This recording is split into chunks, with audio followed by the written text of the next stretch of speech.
If democracy was a good thing, white people wouldn't tell us about it. So you think that actually democracy cannot, as it is, cannot deliver development? It has not delivered. Any idea that comes from Europe to Africa in terms of governance it transfers a form of subservience, a form of control. Look at everything, every idea we have from Europe. A few days ago, I was giving a lecture at Rotarians in Kampala chapter. Top officials, academics in one room, and I asked, who amongst you economists can tell me what is fractional reserve banking? Only the governor of Bank of Uganda put up his hand. Yet fractional reserve banking is key to running an economy. That's what enables a country like America to get a piece of paper, put graphics on it, come and buy something real from you. We produce real goods, they produce real paper because of fractional reserve banking.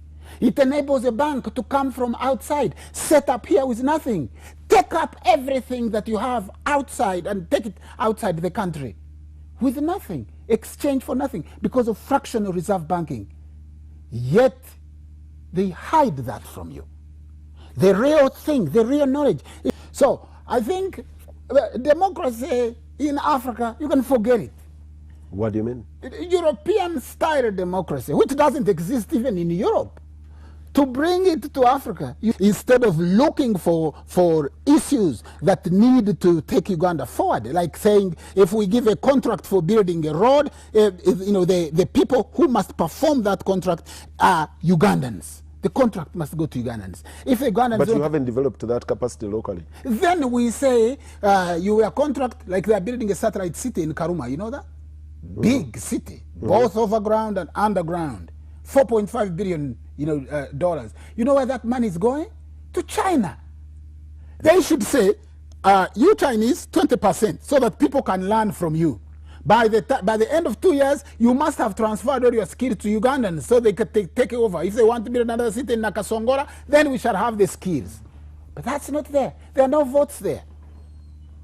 Where are the votes? Well, every time I hear the word democracy, it gives me, creepers, because democracy means so many things to so many people. But if we were to go by, if we mean democracy as a government of the people and for the people, which is the cliche definition, it never tells you how many people. If me and my wife have a government with our son, that should be a democracy according to that definition.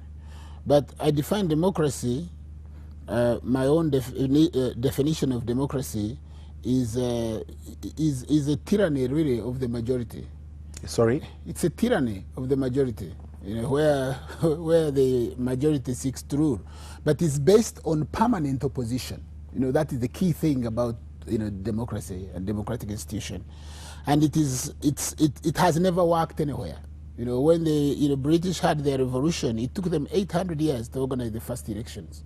When the Americans had their revolution, it took them 70 years to organize the first elections. And if you look at British democracy, less than 50% of the people vote. Even Greek democracy, was based on male Athenian citizens above the age of 21. It was based on exploitation of women and on slave labor. So you have to be male, you have to be Athenian, and you have to be 21. So in terms of African concept, the one major crucial thing that people neglect to mention when we are talking about Africa or any governmental system is culture.